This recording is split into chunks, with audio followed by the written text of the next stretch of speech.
பிடி பிரியம் நேயர்களுக்கு வணக்கம். இந்த வாரம் அடுத்த cinema madam web performances. Dakota Johnson இந்த படத்தில் ஒரு சீனியர் மெம்பர். தட் நம்ம லாங்காகலாம் இல்லை, நம்ம கூடயே வந்து ஒரு டீனேஜ் பண்ணால் வந்து நிறைய 50 ஷேட்ஸ் அந்த மாதிரியான படங்கள் எல்லாம் நடிச்சுட்டு இருந்த ஒரு பெண் இப்போ வந்து ஒரு மெச்சூரிட்டி வந்துருச்சு சித்தப்பா அப்படிங்கிற மாதிரி ஒரு 3 டீனேஜ் பெண்களை காப்பாற்றும் ரோல் நல்லா பெர்ஃபார்ம் பண்ணியிருக்காங்க. ஸ்டில் இந்த ரோலில் இதுக்கு மேலே என்ன பெர்ஃபார்ம் பண்ணணும்னு தெரியலங்கிற மாதிரியான ஒரு ரோலு. ஸோ அவங்களால என்ன முடியுமோ அதை பெர்ஃபார்ம் பண்ணியிருக்காங்க. பட் திட் சாகச காட்சிகள், எப்படியாவது இவங்களை காப்பாற்றணுங்கிற உத்வேகம், அப்புறம் அவங்களோட அப்பார்ட்மெண்ட்டுக்குள்ளேயே க்யூட்டாக பூனை கூட செய்கிற ஒரு ஜாலியான ஒரு விஷயம், அந்த மாதிரி விஷயங்கள்ல 2-3 சீன்ஸ் நல்லாவே பெர்ஃபார்ம் பண்ணியிருக்காங்க. ரொம்ப கிரிட்டிக்கலாக படத்தை ஏன் திட்டியிருக்காங்க அப்படின்னா, மார்வல்ல இருந்து ரொம்ப ஒரு அமைச்சரான அட்டம்ப்ட்டுங்க இது, சுத்தமாகவே நல்லா இல்லை, டிவி சீரிஸ் மாதிரி இருக்குது அப்படின்னு நிறைய கேலிகள் கிண்டல்கள் ஓவராலாக குளோபல் வைஸு.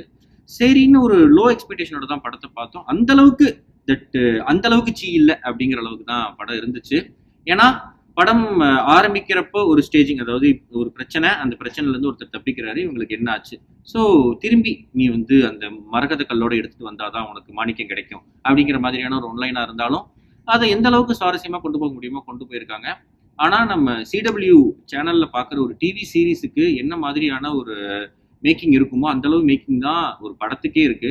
மார்வலோட போதாத காலமா அப்படின்னு தெரியல. டெட்பூலோட ட்ரெய்லர்லயே நமக்கு தெரியும், ரெனால்ட்ஸ் வந்து அடிவாங்க நான் ஒன்றும் டிஸ்னி இல்லடா அப்படின்னு சொல்லியிருப்பாரு. ஆனால் வரிசையா வர்ற படம்லாம் பார்த்தா அண்ணன் அந்த மேஸ்கை கழட்டி டிஸ்னியான்னு பார்ப்போங்கிற மாதிரி தான் வருது. இப்போ இதுக்கு முன்னாடி ரிலீஸ் ஆன தி மார்வல்ஸ், நமது 3 சிஸ்டர்ஸ் நடித்த படம், அது கொஞ்சம் எனக்கு பர்சனலாக பிடிச்சிருந்தாலும் அதுவும் கிரிட்டிக்கலாக ஆகாவெல்லாம் யாரும் பாராட்டல. அதுக்கு முன்னாடி வந்த ஆண்ட்மேன் படமும் வந்து ஐயா சாமி என்னை விட்டுருங்கிற ரேஞ்சில் தான் ஓடி வந்தாங்க. ஸ்டில் நான் தம் கட்டி படம் பார்த்தேன் ஒரு மார்வல் ஃபேனா. அதுக்கு முன்னாடி இன்னொரு படம் வந்துச்சு, அதுவுமே டொங்கலாகத்தான் இருந்தது. எட்டர்னல்ஸ்ல இருந்தே தேனோஸ் இறந்ததுக்கப்புறம் மார்வல் வர எல்லா படங்களுமே வந்து சற்று லோயராக தான் போய்கிட்டு இருக்கு. டிவி சீரிஸ் லோக்கி மாதிரி வர்றது எல்லாத்தையும் வந்து செம எப்படி அப்படிங்கிற ரேஞ்சில் இருக்குது. ஸோ இந்த பேட்டர்னை வந்து அடுத்து டெட்பூலாவது பிரேக் பண்ணும் அப்படின்னு நம்பலாம்.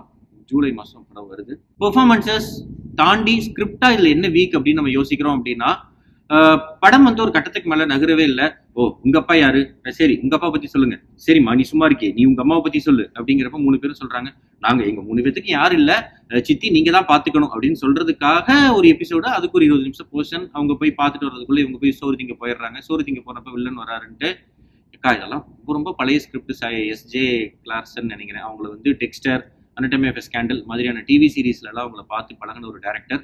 அந்த பெண்மணி தான் படத்துக்கு டைரக்ட் பண்ணியிருக்காங்க. ஒர்க் அவுட் ஆகாத விஷயங்கள் அங்கே இங்கே நிறைய இருக்குதான் செய்யுது. ஸ்டில் இது ஒரு ஓகேவான ஒரு அட்டம். இதை பார்க்கலாம் அப்படிங்கிறதுக்கான ஒரு கூஸ்பம் மொமெண்ட் என்ன அப்படின்னா, இது ஸ்பைடர்மேன் இப்போ நடிச்சுக்கிட்டு இருக்காங்கல்ல, இதுக்கெல்லாம் முன்னாடி எடுக்கப்பட்ட காலகட்டம், 2003 காலகட்டம். பார்க்கர் ஃபேமிலி வந்து அரசல் பரசலாக வராங்க, ப்ரெக்னெண்ட்டாக ஒரு பார்க்கர் அக்கா வராங்க அப்படிங்கிறப்ப நமக்கு வந்து ஸ்பைடர்மேன் கனெக்ட் இருக்கு, ஸ்பைடர்மேன் சிலந்தி அப்படிங்கிற மாதிரிலாம் இருக்குது. ஸோ அந்த மாதிரியான சில கூஸ்பம்ப் ஸ்பைடர்மேன் கன்னிகளுக்கும் டகோட்டா ஜான்சன் ஃபேன்ஸ் தாராளமாக இந்த படம் போய் பார்க்கலாம். ஒன்றும் வயிற்றுக்கு பிரச்சனை இல்லை, நார்மலான ஒரு படம் தான். அடுத்த நாள் காலையில் மறந்துட்டு அடுத்த படத்தை பார்க்க போகலாம். நன்றி.